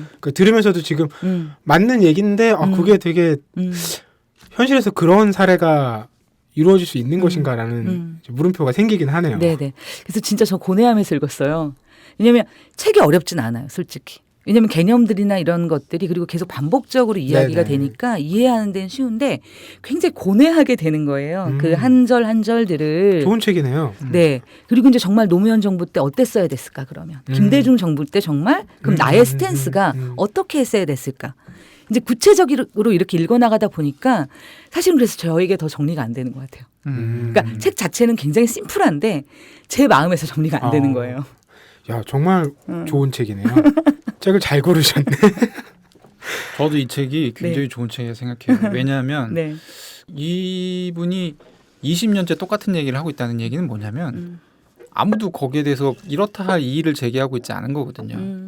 근데 우리가 이제 약간만 책을 깊게 읽어봐도 좀 이상한데? 약간 생각이 들잖아요. 네. 그럼에도 불구하고 그러니까 이 사람이 얘기하는 게 그 시민의 이제 오늘 주제이기도 한데 네네. 시민의 시대의 어떤 민주사회의 어떤 모습에 대해서 고민하고 있는 사람이 많지 않다는 거예요. 그래서 그러니까 우리가 이제 저희 딸 같은 경우는 변비가 걸리면 뭘 많이 먹어서 밀어내거든요. 이런 과정이 필요한데 시민에 대한 다양한 생각들을 통해서 이전에 있었던 어떤 그런 고정관념들을 밀어내는 그게 이제 우리 사회에 필요한데 사실 이제 그런 걸 유도하는 하나의 역할을 하고 있는 거죠. 예, 최장직 교수의 요 이제 사고방식이. 네, 저희 오늘 시민의 시대 ING라는 주제로 이야기 나눠보고 있는데요. 황주부님께서는 최장집 교수의 책 민중에서 시민으로 가져오셨고요. 이어서 김느낌님께서 가져오신 책 이야기 나눠볼까요? 어떤 책 가져오셨어요? 네, 저는 짓기와 거주하기라는 책을 가져왔습니다. 리처드 세넷이 지은 책이고요. 부제는 도시를 위한 윤리. 뭐 리처드 세넷은 저작 대다수가 한국에 번역 소개가 됐을 만큼 잘 알려진 이제 사회학자인데 그리고 대다수가 절판됐죠. 네, 많은 책들이 절판됐어요. 그때 당시엔 꽤 팔렸거든요. 근데 이제 이상해요. 그게 이 저자의 어떤 한계의 독자겠죠. 아. 더 늘어나지는 않는 거죠. 항상 소개돼. 그래도 항상 책은 팔려. 다 팔리긴 하네요. 네. 이렇게 몇 세는 찍어요. 근데 이제 그 정도 한계치에 다다르면 더 나가질 않는 거죠. 그렇죠. 네. 자, 이번 책은 근데 그런 책들의 주제 중에서도 좀 뭐라 그럴까? 이 제목은 뭐지라는 느낌이 들었어요. 짓기와 거주하기. 짓기와 거주하기. 원래 그 세넷이 이쪽 계열 학자예요. 건축을 네. 공부했던 그 이제 중간에 사회학을 한 건데 어디서부터 설명해야 되나? 그 직기와 거주하기라는 책은 세넷이 만든 그 3부작이 있어요. 거장들은 항상 3부작을 맞아요. 쓰는데 네. 호모파베르 3부작이라는 네. 호모파베르가 무슨 뜻이냐면 그 사람 그 우리 뭐 호모 쿵푸스 하면 공부하는 인간이고 뭐 호모파베르는 뜻이 그 뭔가를 만드는 도구를 만들어서 어떤 가치를 새롭게 만드는 그런 것이 인간의 본성이다. 요런 이제 얘기인데 그래서 이 사람이 호모파베르의 첫 번째 작품이 장인이라는 작품이에요. 그 책 화제작이었어요. 장인 이름이 멋있잖아요. 네. 근데 이 3부작을 설명하기 전에 이 사람의 기본적인 어떤 생각의 틀을 좀 생각할 필요가 있어요. 이 사람이 3부작에서 공통적으로 강조하는 부분이 열린 관계라는 개념이에요. 네. 열린 관계라는 게 무슨 개념이냐면 어떤 구성원들이 혹은 어떤 요소들이 서로를 배제하지 않고 포용하면서 배려하면서 하지만 긴장감을 유지하는 관계예요. 그래서 이제 정보의 어떤 그런 교류가 충분히 일어나면서 소통도 일어나고 교류도 하고 서로 영향을 주고받음이 가능한 그리고 네. 온갖 우리가 생각할 수 있는 바람직한 어떤 그런 말 그대로 열린 그런데 폭력은 없는. 그렇죠. 폭력은 뭐 있을 수도 있지만 어쨌든 열린 기존의 관계. 네. 이게 서로 상호 간의 동의를 네. 통해서 진행이 되는 그런 관계. 그리고 이제 당연히 어떤 우리가 이제 제가 설명해서 혹시 제 설명에서 어떤 면역력이나 네. 이런 거에 대해 이 연상을 하신 분이 있을지도 모르겠지만 우리가 어떤 병균하고의 말하자면 이제 그것도 교류죠. 네. 접촉을 함으로 해서 면역력을 획득하잖아요. 그러니까 여러 가지 다양한 적응력과 변화에 대한 그런 걸 획득할 수 있는 아주 좋은 단계예요. 그래서 장인이라는 책에서는 물질 세계, 그러니까 장인이니까 장인은 뭔가 도구를 다루는 거잖아요. 네. 그러니까 사람과 도구와의 열린 관계를 다룬 책이 장인이에요. 그리고 두 번째 책이 투게더라는 책인데 투게더는 말 그대로 인간, 나와 타인과의 네. 열린 관계를 다룬 책이에요. 그리고 마지막 책인 직기와 거주하기는 이 양반의 이제 전공인 도시와 그 인간 간의 열린 관계. 정확하게 얘기하면 어떻게 도시를 만들면 열린 어떤 성격의 공간을 만들 수 있을까라는 게 이 사람의 화두고 네. 그걸 쏟아낸 책이 직기와 거주하기라는 책입니다. 그러니까 3부작의 마지막이라는 게 좀 이해가 됐어요. 네. 왜냐하면 가장 어려운 과제입니다. 그거 가장 어려운 과제고 왜냐하면 네. 첫 번째 거 장인은 저도 되게 흥미롭게 읽었는데 어쨌든 우리가 물건을 대할 때 이미 워낙 자본 소비 중심이라 완전 소외된 상태에서 물건을 다 만나잖아요. 네. 이건 어렵지 않게 그렇지 좀 그런 활동들도 많이 있잖아요. 직접 요새 뭐 그쵸. 부딪혀보고 만들어보고 예. 어렵지 않게 와닿고 그게 바른 길이라고 생각을 해요. 두 번째 이제 투게더 같은 경우 어떤 사회에서 우리가 이제 인간들이 그 공동체를 만들고 뭐 이런 과정이니까 우리가 또 정치학에서 흔히 얘기해왔던 많이 네.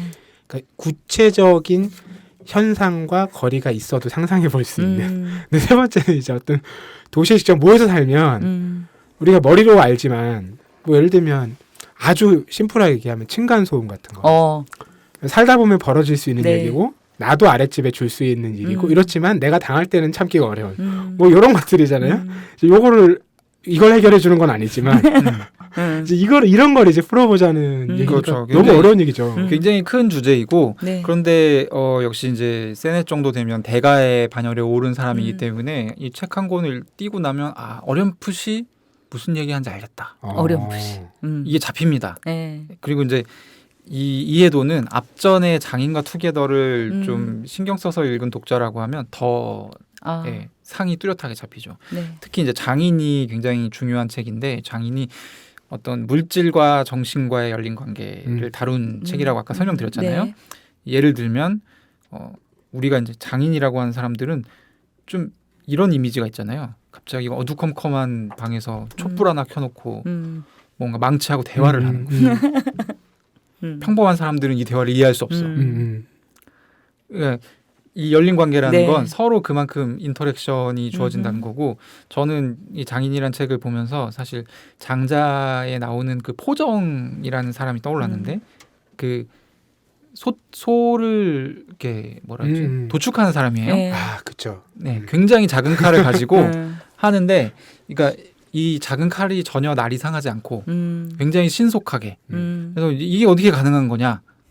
우리는 이제 그 이야기를 쭉 읽고 나서 이 사람이 이 칼에 대해서도 잘 알고 있고 소에 대해서도 잘 알고 있구나. 그렇기 때문에 가능한 거죠. 그래서 이 열린 관계라는 것이 네. 이런 부단한 소통을 통해서 하여튼 이런 느낌적인 느낌을 머릿속에 지금 잠깐 넣어두시고요. 네. 그래서 이제 이 사람은 도시를 어떻게 열린 성격의 공간으로 만들 수 있느냐를 고민했는데 자, 생각해 보십시오. 칼이 이렇게 생겼어요. 근데 이 칼을 물론 내 성미대로 고칠 수도 있겠죠. 근데 이걸 내 마음대로 고쳐가지고 그걸 이제 뭐 그걸로 소를 뭐 잡고 뭐 한다고 하면 열린 관계라고 볼 수는 없죠. 칼을 고쳤잖아요. 열린 관계를 하면 이 칼은 그냥 놔두고 이 칼을 어떻게 하면 잘 쓸 수 있지를 고민하는 겁니다. 네. 그래서 기본적으로는 서로 다름이 전제가 되는 거고 이 서로 다름을 인정해야 돼요. 그래서 보통 이제 우리가 도시에 사는 사람들은 최근에 이제 화제가 되는 것들이 어떤 아파트 단지에 네. 울타리를 만들고 아파트 주민들만 드나들 수 있게끔 문도 많고 굉장히 폐쇄적인 네네. 이런 거는 이제 누가 봐도 닫힌 관계인 거죠. 근데 뭔가 이 우연 그리고 평소에는 내가 만날 수 없었던 그런 어떤 뭐라 하죠? 만남 이런 네. 것들을 끊임없이 이루어지도록 또 이제 계획하고 있는 그런 도시들도 있거든요. 네. 이런 거는 도시의 형태 자체가 열린 관계를 지향하는 그런 형태라고 볼 수 있죠. 그래서 이제 세넥 같은 경우는 도시가 전작인인 투게더에서 네. 이제 도시에 대해서 잠깐 얘기했는데 도시라는 그 공간 자체가 원래 원래는 다양성의 공간이죠. 굉장히 자체가. 다양한 사람이 만들어질 때부터. 만들어질 때부터 똑같은 사실 직업은 도시에 필요가 없어요. 그렇죠. 빵 만든 사람만 10명 있으면 도시가 만들어지지 않거든요. 뭐 빵집도 있고 뭐 대장장이도 있고 양복점도 있고 이 모든 것이 다 되고 서로가 서로의 이제 분업을 통해서 서로가 서로의 이제 용역을 해줄 때 효율이 증대하고 도시가 이제 성장할 수 있는 거잖아요. 네. 이런 걸 봤을 때 도시에 사는 사람들은 기본적으로 타인을 그냥 받아들여야 된다. 그리고 타인하고 무조건 교류하고 잘 지내야 되는 게 네. 그냥 아주 기본적인 디폴트로 되어 있다. 이 관계 하에서만 도시가 성장할 수 있다. 요게 이제 이 사람의 생각이에요. 그래서 저는 이제 이 책을 원래는 이제 저희가 이제 가제로 정했던 것은 시민의 윤리였어요. 시민의 윤리였는데 최근에 이제 코로나 때문에 이제 여러 가지 이제 새로운 현상들이 나타나고 네. 있잖아요. 그래서 대부분 이제 한국 같은 경우는 이제 방역에 성공한 나라여서 이런저런 철학적인 의문을 던져볼 여지가 많은데 네. 가령 모든 사람이 방역에 동참해야 하는가? 라는 주제를 놓고 봤을 때 이 도시라는 정체성을 놓고 봤을 때 도시는 되게 네. 밀집한 공간이니까 서로의 어떤 생명을 존중하는 차원에서는 그래야 되기도 하지만 어떤 사람들은 또 그렇게 전체주의적인 어떤 지금의 우리의 모습이 맞는가라는 네. 의문을 던지기도 하잖아요. 네네. 그러니까 사실 이런 것 자체가 굉장히 여러 가지 생각할 수 있는 거리를 닿아주면서 사실 이제 우리가 전체주의로 가다 보면 방역은 성공하지만 민주주의는 잃게 되는 결과를 낳을 수도 있고 네. 근데 이런 어떤 하나의 극단적인 모습으로 치닫지 않도록 균형을 유지하게 하는 그런 모습이 되는 거죠. 그래서 그런 측면에서 봤을 때 세넷이 준 어떤 통찰이 상당히 쓸모 있는 것이 아니었나 하는 생각을 하게 됐고 기본적으로 그러기 위해서는 뭐가 필요하냐면 이 도시에 모여 있는 우리들이 그러니까 저는 제 생각에는 한국 사람들이 자기가 도시민이라는 인식 자체가 별로 없는 것 같아요. 사실 도시민이라기보다는 국민이라는 인식이 되게 강한 것 같다는 생각이 들었어요. 저는. 그리고 이제 국민이라고 했을 때는 일종의 시민이라고 했을 때는 조금 더 선택지가 많잖아요. 제가 선택을 할 때 근데 이제 약간 뭐라 그럴까 지금에서는 그러니까 국민이라는 인식이 너무 강하고 국민이라고 했을 때 목표가 되게 쉽게 하나로 합쳐져요. 어떤 가치를 선택할 때도 되게 간명하게 되고. 그래서 이제 그런 어떤 일종의 근데 이제 이것이 지금의 사태 속에선 시민윤리와 크게 다르지 않은 거예요. 우리의 그 출발점이 어디였던가와 상관없이 지금은 그게 굉장히 닮아 있는 상태가 아닌가? 전 좀 그런 생각이 들더라고요. 그 가령 국민은 제가 뭐 어디가 있어요? 오지가 좀 사람이 덜 사는 동네. 가령 강원도 태백. 네. 인구 밀도가 굉장히 낮고 뭐 주민들이 숫자가 별로 많지 않고 이런 데서 사는 것과 서울 사대문 한복판에서 거주하는 거는 성격이 좀 많이 다르죠. 고려해야 될 부분들도 다르고 가령 코로나가 터졌을 때 제가 취해야 될 어떤 삶의 모습들도 달라요. 그래서 여기는 사람들이 많이 모여 있으니까 뭔가 이 사람들의 어떤 안전을 위협하지 않는 더 그쪽으로 신경을 많이 써야 되는 거고 태국은 어차피 내가 마주칠 수 있는 사람 자체가 적기 때문에 그리고 누군지 대부분 아니까. 그렇죠. 여긴 모르니까. 네. 네. 그런 차이가 있는 거죠. 근데 대부분의 사람들이 지금 실제로 도시에 살거든요. 인구 밀도가 굉장히 높고 그렇죠. 그리고 뭐 모르는 불특정 다수의 사람이 수시로 마주치게 되고 그리고 한 사람이 삐끗하면 여러 사람이 영향을 받을 수밖에 없는.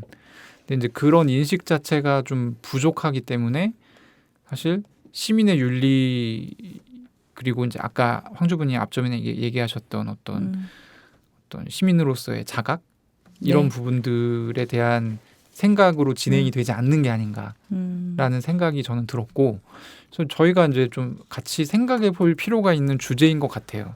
내가 시민인데 네.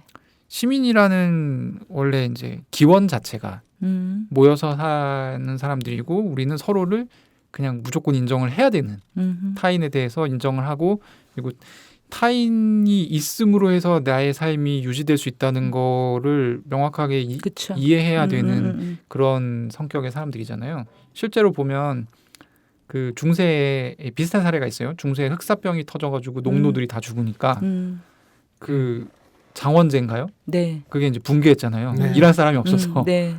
그러니까 도시에서도 지금 보면은 이제 뭐 비정규직 노동자나 사회에 어떤 굉장히 험한 일을 해주는 사람들이 쭉 있는데 이런 사람들이 어느 날 갑자기 급감한다. 그리고 이제 지금 외국인 노동자도 들어올 수 없는 상황이잖아요. 그렇게 됐을 경우에 그러면 그 부분에 비어 있는 노동을 누가 할 것이냐 이런 문제들이 발생하거든요. 그래서 그런 부분들에 대한 어떤 감수성이라고 요즘에 유행하는 단어가 이제 감수성. 네. 그 말씀 들으면서 드는 생각인데 이제 도시민으로서의 감수성이라는 게 이제 우리가 좀 전에 뭐 역사적 연원 이런 거 얘기했지만 오늘날 도시민의 감수성이 그 초기 도시 형성의 도시민들의 감수성과 크게 다른 것 같아요. 맞아요. 그러니까 이제 뭐 세넷도 그래서 그 책을 썼겠지만 지금 도시에서 어떤 도시의 윤택한 부분들을 누리고자 하는 사람들의 욕망은 네. 제 주변의 사람들의 어떤 감각을 기준으로 얘기를 해보면 열린 관계를 원치 않아요. 맞아요. 네. 그냥 나를 건드리는 것이 없고 나를 불편하게 하는 것이 없고 대신에 내가 원할 땐 접속 가능한 서비스들이 있는 것. 뭐 이런 정도? 네. 라고 표현할 수 있지 않을까? 그러니까 이 세넷이 중간에 이런 표현 하잖아요. 그 도시민의 삶에 대해서 속하지 않는 곳을 헤매면서 않을 곳을 찾아 헤매면서 스스로를 정착시키기 위해 분투하는 존재라고 하는데 이 정착이라는 게 우리는 그냥 드러나지 않고 나 혼자가 안온하게 지낼 수 있는 그 공간, 네. 그러니까 도시 공간 전체에 정착한다는 개념이 아니라 이런 느낌이 강하지 않을까 싶어요. 실제로 그 세넷도 이 작가는 엄청 인용이 많이 되는 사람인데 알렉시드 토크빌이라는 사람이 있어요. 제가 썼더라. 저기 미국의 민주주의. 미국의 민주주의라는 책을 써서 굉장히 유명해진 사람인데 이 사람의 얘기를 예로 들거든요. 알렉시드 토크빌이 그 민주주의라는 말을 두 가지 의미로 사용했는데 하나는 이제 다수결의 원칙을 설명할 때, 그리고 두 번째는 다수결의 원칙을 설명할 때 이제 다수가 소수를 51%가 49%를 탄압할 수 있는 제도이기 때문에 이런 점에서 위험하다라고 설명할 때 이제 썼고, 두 번째는 이제 개인주의를 설명할 때 개인주의가 사람들이 따로 떨어져서 협력하지 않고 각자의 일에 몰두하는 상태를 이제 얘기하면서 이런 부분들이 문제가 될 수 있다, 사회적인 문제가 될 수 있다라고 이제 지적을 했다라고 이제 인용을 하거든요. 그래서 이제 여기 보면 마치 요즘의 세태를 그려놓은 것처럼 표현을 해놨어요. 그래서 사람들이 거의 같은 취향과 신념을 공유하는 사람들끼리만 똘똘 뭉치고 그렇게 되면 삶이 단순화되고 어떤 사용자 친화적이 된 사회에는 네. 어떤 역동적인 에너지를, 그러니까 이 세넷이 역동을 엄청 좋아해요. 네. 네. 근데 역동적인 에너지를 잃어버리는 사회다. 이미 그렇게 되게 되면. 왜냐하면 서로 다른 사람들이 협동을 할 수가 없기 때문에. 그러니까 인간이라는 종이 큰 힘을 발휘할 수 있는 건 서로 협동하기 때문인데 취향 맞고 뭐 생각 맞고 하는 사람들끼리 모여가지고 쿵짝쿵짝 하게 되면 이건 뭐 일이 되지 않는다. 우리는 이런 거랑 상관없이 같이 모여서 일을 할 수 있는 그런 공동체를 만들어야 된다라는 게 이제 세넷의 생각이고, 그런 측면에서 이제 요즘에는 개인주의가 굉장히 팽배하잖아요. 한국 같은 경우도 그런 측면에서 좀 같이 생각을 해볼 만한 주제가 아닌가. 저는 오늘 주제 그리고 네. 두 분의 말씀을 들으면서 계속 드는 생각은 그런 거예요. 이제 시민이 무엇이냐, 네. 뭐 시민이 무엇을 해야 되느냐, 뭐 이런 얘기도 당연히 필요하고 중요하겠지만, 지금 한국 사회에서 시민과 관련돼서 우리가 가장 절실하고 시급하게 생각해봐야 될 게 뭐냐고 묻는다면 저는 시민의 확장이라고 생각이 돼요. 그러니까 지금 말씀하신 것도 되게 비슷한 맥락인데, 네. 우리가 시민이라고 하면 떠올리는 어떤 이제 사람 혹은 범주가 있는데 네. 이게 넓어지는 게 아니라 갈수록 좁아지는 것 같아요. 맞아요. 그러니까 뭐 조금 전에 말씀하셨지만 이주 노동자들이 세금 내고 있는데도 시민이 아니라고 얘기하는 사람들, 네. 청소년들 시민 아니라고 얘기하는 사람들, 성소수자는 시민이 아니라고 얘기하는 사람들, 이런 목소리가 점차 커진다는 생각이 들고, 그리고 그런 목소리에 반대하는 사람들조차도 조금 전에 말씀하신 그 일종의 취향의 공동체라고 얘기되는, 그러니까 비슷한 조건과 상황을 갖춘 사람들끼리만 어떤 본인들의 시민사회, 작은 시민사회겠죠? 네. 이걸 형성하고 다른 것하고는 마주하는 길이 사실 에너지가 들잖아요. 네. 그러니까 뭐 그 개인의 문제라기보다는 그 에너지를 쓰는 것이 너무나 모두에게 힘든 상황이라는 거죠. 네. 그러니까 직장 생활을 할 때도 그 안에도 정규직, 비정규직이 있는데, 이 비정규직, 물론 이게 당장 정규직이 모두가 정규직이 되면 좋겠지만, 이 비정규직에 지금 근무하고 있는 분들의 뭐 단기간의 바람이나 이런 게 뭐 단기간에 모든 게 해결되는 걸 바라는 게 아니라, 뭐 예를 들면 어떤 회사에서 정책이 바뀔 때 안 알려준다는 거예요. 예를 들면 공지 메일이 안 온다는 거예요. 그 시스템 내에서 시민의 바깥에 있는 사람들인 거죠. 근데 정규직 사람들은 그게 가는지 안 가는지도 몰라요. 그리고 그 사람들하고 대화할 여력이 없어요. 이 사람들도. 그 한 명 어떤 사람의 입장을 네. 놓고 보면. 이 상황이 너무나 모두를, 이 표현이 좀 과한데 되게 비루하게 만드는 것 같아요. 그러니까 이런 상황이 문제라고 생각하는 사람도, 네. 문제라고 생각하고 평소에 들여다보려고 하는 정규직의 어떤 사람도, 네. 이게 뭐 핑계일 수도 있지만 여기 비정규직의 상황, 같은 회사 내에서 을 들여다볼 계기나 기회나 여지가 본인이 뭐 각고의 노력이나 관심을 기울이지 않는 한 만들어지지 않는다는 거예요. 근데 그걸 깨고 한 걸음 나가야 우리가 조금 전에 얘기했던 그런 시민의 이상향이라든지 시민 공동체의 바른 모습, 운당한 상황, 이런 게 벌어질 텐데 참 쉽지가 않다는 생각이 계속 드네요. 약간 그 세넷이라는 이 저자는 제가 좀 각별히 좋아하는 포인트가 있는데 이 사람이 엄청 터프해요. 말하는 게. 저는 어떤 때 약간 그 좀 짜릿함을 느끼냐면 이 사람의 이제 두 번째 호모파베르 두 번째 작품인 투게더가 서로의 열린 관계를 얘기한 거라고 했잖아요. 근데 요즘에 뭔가 이 서로 누군가와 협력을 하기 위해서는 뭐 마음도 맞아야 되고 뭐 취향도 맞아야 되고 일단 호오에서 갈리면 안 돼요. 저 사람 마음에 들어야 돼. 그래야 같이 일할 수 있어. 이게 이제 요즘의 지배적인 정서인데 세넷이 이 작품에서 그러니까 내가 쟤를 좋아하지 않아도 얼마든지 협력할 수 있고 같이 일할 수 있다라는 거를 계속 보여줘요. 그걸 설명해 놓은 책이 투게더예요. 그러니까 상대방과 내가 그러니까 동의하지 않아도 상대방에게 내가 동의하지 않아도 얼마든지 같이 협력할 수 있다. 그런 관계가 굉장히 많다라는 게 이제 그걸 써놓은 책이 투게더고 이 책에서는 그 직계 거주하기 위해서는 이런 얘기를 해요. 그 차이를 당연하게 받아들여야 한다. 이런 얘기를 하는 사람 많죠. 근데 이제 여기 한술 더 떠서 뭐라 하냐면 동시에 차이에 무관심해져야 된다 얘기예요. 그건 네가 생각할 게 아니라는 거지. 협력 그 차이를 아예 고려하지 말고 무조건 협력을 해야 되는 것으로 생각을 하라라는 의미인데, 그러니까 이런 부분이 저는 좀 터프함이 느껴지고 강력이 있네요. 네.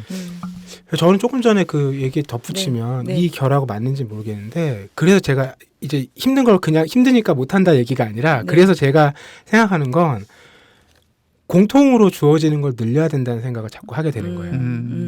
네. 그러니까 예를 들면 기본소득도 그런 거죠. 그러니까 뭐 아무 상관없이 뭐 어떤 존재든 그런 그러니까 우리가 시민이라고 하면 누구나 존엄할 권리가 네. 있다라는 걸 모두가 얘기하잖아요.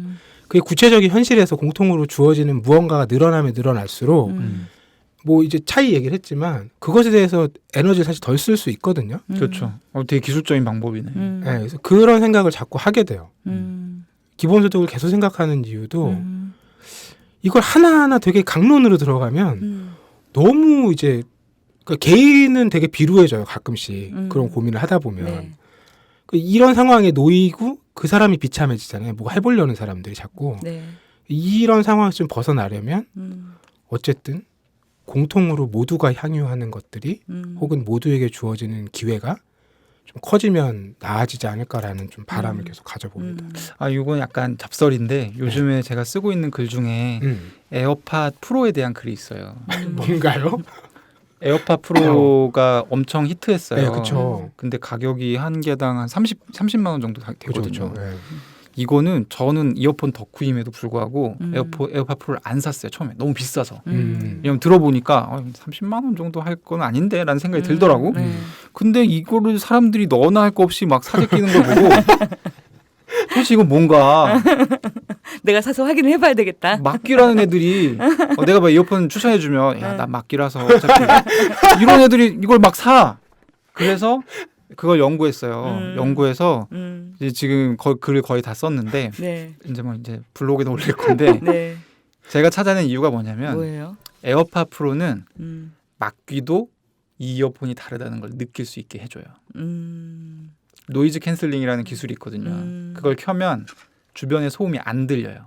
근데 막귀와 그냥 막귀가 아닌 귀를 그냥 정의하자면 막귀는 이 소리가 뭐가 틀렸다, 뭐가 잘못되어 있다라는 걸 구분을 못해요. 구분 못하는데 이게 뭐 어떤 청력의 문제가 아니라 경험의 문제예요. 그러니까 이 소리가 바이올린인지 피올라인지 첼로인지를 안 들어봐서 몰라요, 원음을. 근데 들어본 사람은 그걸 구분할 수 있고 더 좋은 음향기기를 찾게 되는 거죠. 근데 에어팟 프로는 그냥 단순히 청력의 문제예요. 들리는지 안 들리는지 정도의 청력만 가지고 있으면 이 이어폰의 가치를 알 수가 있는 거예요. 그러니까 그게 비슷한 것 같아요. 그러니까 지금 약간 한국 사회는 자본주의 사회니까 네. 제가 나랑 똑같은 보조금을 국가에서 받느냐 안 받느냐가 굉장히 중요할 것 같아요. 그래서 바갈라디님이 방금 얘기하신 기본소득, 그러니까 뭐 적은 양이라도 이거를 굉장히 넓은 범위에다가 뿌려주게 되면 그거 음. 자체가 하나의 시민권 라이센스가 되는 그런 효과를 거둘 수 네. 있다는 생각도 방금 금방 드네요. 네, 저희 오늘 주제는 시민의 시대 음. ING였는데요. 뭐 당연히 이건 엔딩이 없는 얘기겠죠. 네, 그 ING가 좀 한 걸음 더 혹은 역동적으로 이루어지는 과정에서 함께 고민해볼 이야기들이 오늘 여럿 나오지 않았나 싶고요. 다시 한번 소개된 책 말씀드리면 황지부님께서는 최장직 교수의 민중에서 시민으로, 그리고 김느끼님께서는 리처드 세넷의 책 투게더, 또 짓기와 거주하기, 앞서 장인까지 호모파베르 3부작을 가지고 이야기를 나눠주셨습니다. 놀때 홍대 참여연대 우리가 할 수 있는 것들 지금 뭐해 놀때 홍대 참여연대 아직도 회원가입 하지 않고 뭐해 놀때 홍대 참여연대 우리가 할 수 있는 것들 지금 뭐해 놀때 홍대 참여연대 아직도 회원가입 하지 않고 뭐해 바로 너 바로 너 바로 너 바로 너 당신이 우리의 든든한 배후 0% 우리가 받는 정부 지원 0% 시위꾼 아냐 시민의 파수꾼 유엔이 인정하는 시민단체 파트너 행동하는 시민과 함께하는 권력 감시기구 참여연대 놀때 홍대 참여연대 우리가 할 수 있는 것들 지금 뭐해 놀때 홍대 참여연대 아직도 회원가입 하지 않고 뭐해 놀때 홍대 참여연대 우리가 할 수 있는 것들 지금 뭐해 놀때 홍대 참여연대 아직도 회원가입 하지 않고 뭐해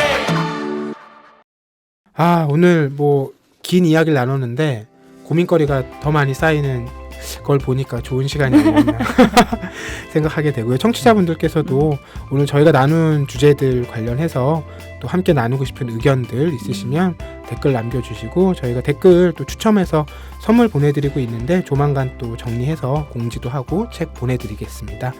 감사드리고요. 김느끼님과 황지부님도 고맙습니다. 네, 감사합니다.